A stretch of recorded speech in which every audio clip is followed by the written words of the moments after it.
When I was asked what has inspired me the most, it was an easy answer.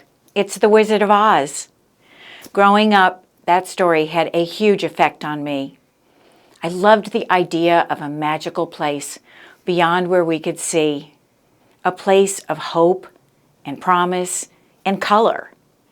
It showed me that life is like a yellow brick road, where you can pursue your dreams despite roadblocks.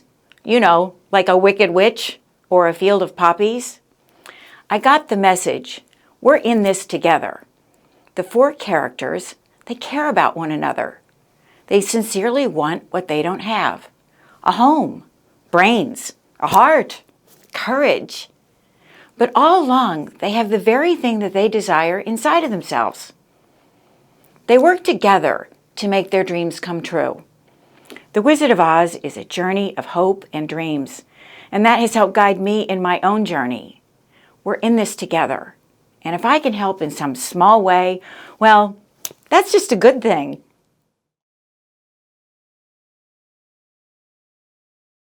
I want to thank the Women's Foundation of Collier County for selecting me to receive this prestigious award.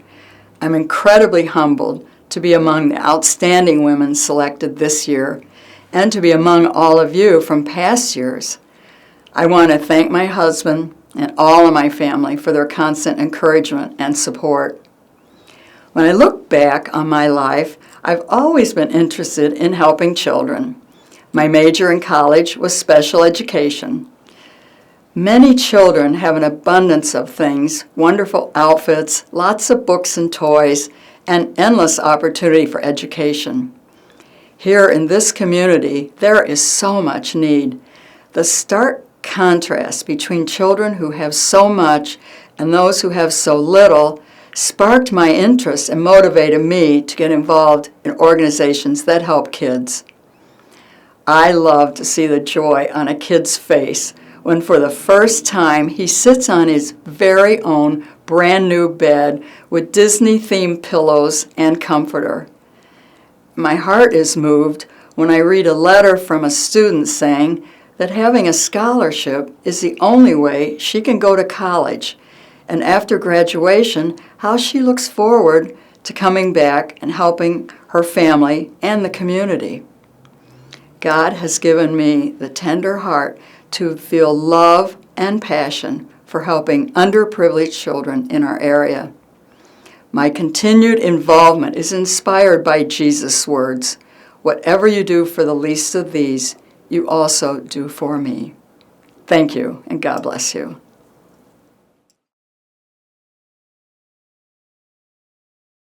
My greatest inspiration is my husband, Daniel Melvin. He doesn't complain when I'm out at night, sometimes 3 to 4 times a week with all the boards I'm on.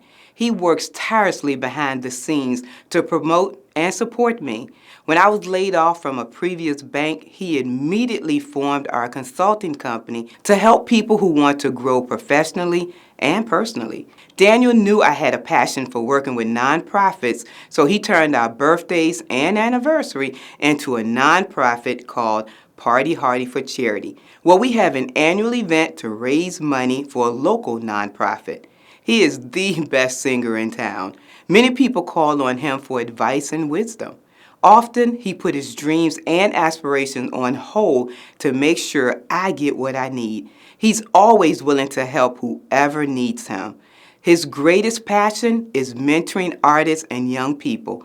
He has a kind heart, and everyone around him normally leaves feeling special or inspired like me.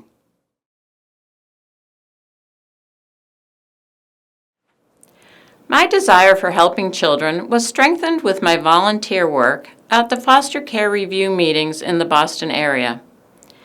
Children in foster care were reviewed every 6 months to determine their ongoing care. As the only non-professional on the review board, I brought a different perspective to the group when determining each child's future. There was one moving case that I will never forget. It was a meeting that never actually happened, about a little girl I never actually met. I was scheduled for a Thursday meeting to meet with little Emma's board of caretakers. her social worker, foster parents, teachers, doctors, birth parents, invited attendees who had an interest in her care. But 2 days before, while watching the news, I heard Emma's name on the broadcast. I immediately checked my appointment calendar and verified that it was indeed Emma, and she had been snatched from her foster family, by her birth family no less. And to my disbelief, I learned that she had died in her birth family's non-approved custody. I was stricken with profound sadness. When I received the meeting cancellation the following day, I cried for Emma. Maybe, just maybe, I could have changed her outcome. Emma, who would be 26 years old today, still motivates me to help those who can't help themselves.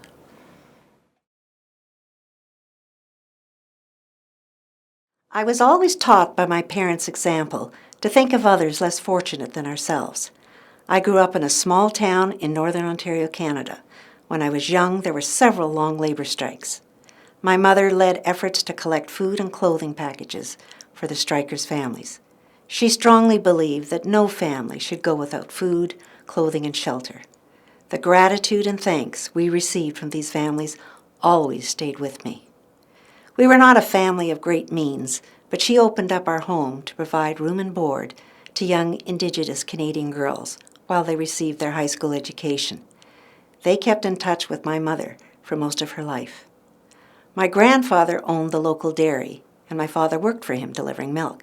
I remember many early mornings that I accompanied my father on his route. Many families did not have the money to pay for the milk, but he felt the children needed it. As a result, he often came home with pets for payment rather than cash. My grandfather realized that his son had too big a heart to be in that business. My parents taught me that we should all care for others, feel their pain, and be willing to help in some way, no matter how large or how small. This is something I will always do and hope others will follow. Thank you for this honor.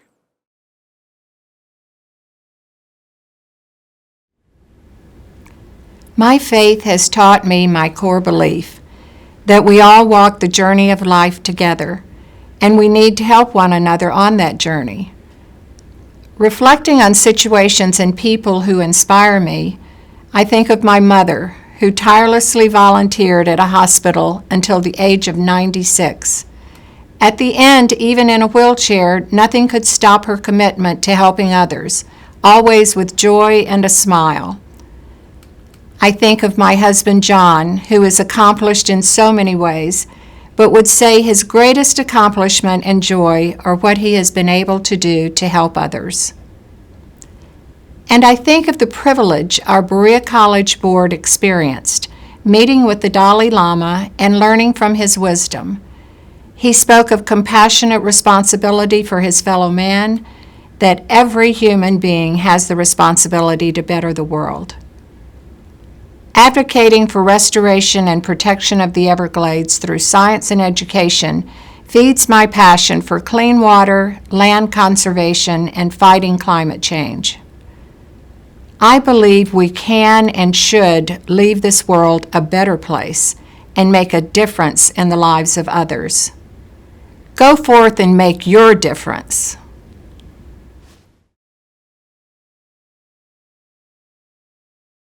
As a young woman, just after graduating college, I was offered a wonderful opportunity to coach cheerleading at the local high school. This opportunity evolved into an 18-year volunteer commitment and a journey that changed my life.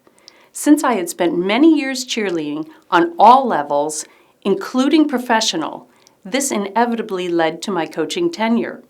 There were all the usual lessons and activities: pep rallies, summer camps, choreographing routines, safety first, perfection before progression, and preparing for national competitions. But real joy came from creating a culture of teamwork and mutual respect. Support and trust are essential for a successful stunt.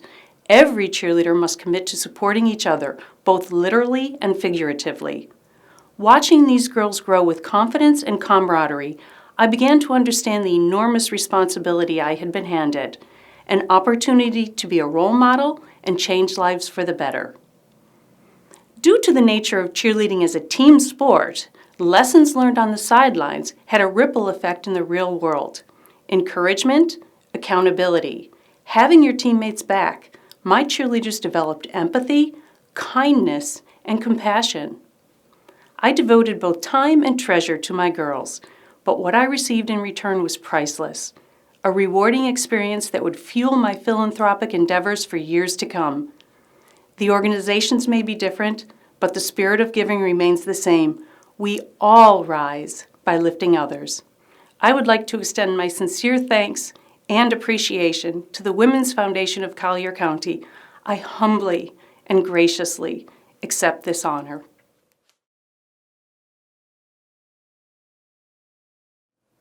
The three central tenets of my life are faith, family, and community. I attribute this foundation to my Grandpa Ryan. As a young child, I lived with my grandparents due to my mom coping with her mental health. My grandparents adoringly tolerated the intrusion of a child into their adult lives. Every Friday night was date night for them at a supper club, and I was invited to the adult table with the expectation that I behave like an adult with good manners while joining in a conversation that was more suited to a 60-year-old versus a 4-year-old. I loved Fridays spent with my grandmother at the hair salon, preparing for dinner. But what I really loved was being dropped off at my grandfather's machine shop and walking out onto the floor fascinated by the machines. I marveled at his devotion to the church. He attended Mass every day of his life until he passed at 96, and that he was the longest attending Rotarian, never missing a weekly meeting, as well as his service as a volunteer firefighter. His service to others, sacrifice for his family, and devotion to his faith is a narrative that has shaped me. On reflection, I didn't realize being invited to the adult table would transcend into the opportunities that I have had as an adult to make an impact in that seat at the table.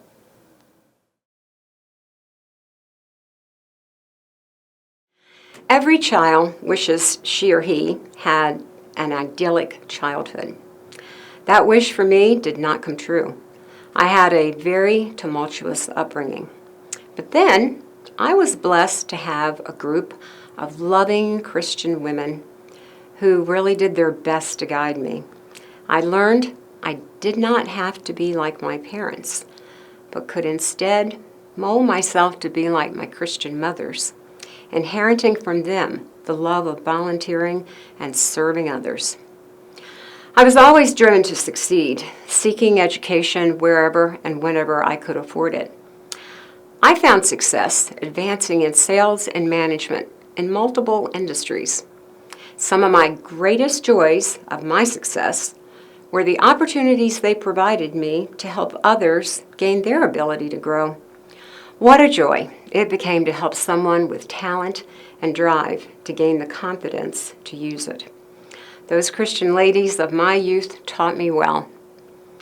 Ending my working career, that foundation of giving to others afforded me the opportunity to work with hundreds of women in Collier County, raising tens of thousands of dollars to give scholarships and grants.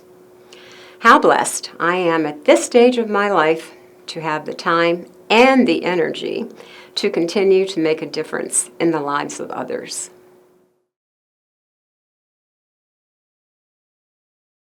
When I was a child, I loved all the Disney animated movies.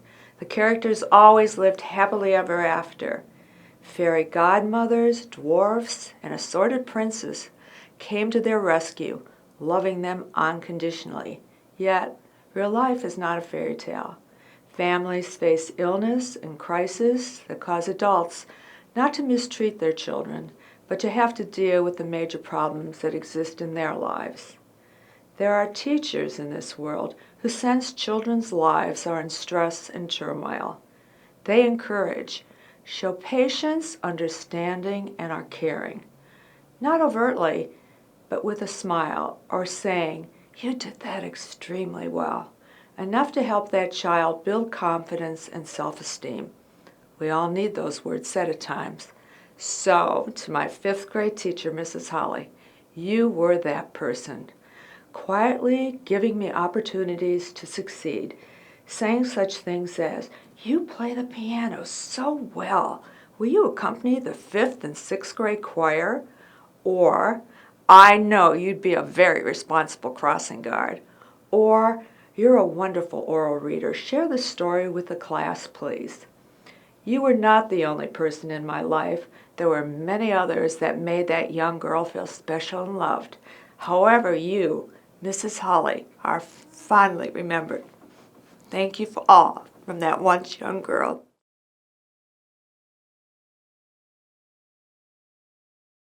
This may sound cliche, but my mother is truly the person who has had the most inspiring influence on me.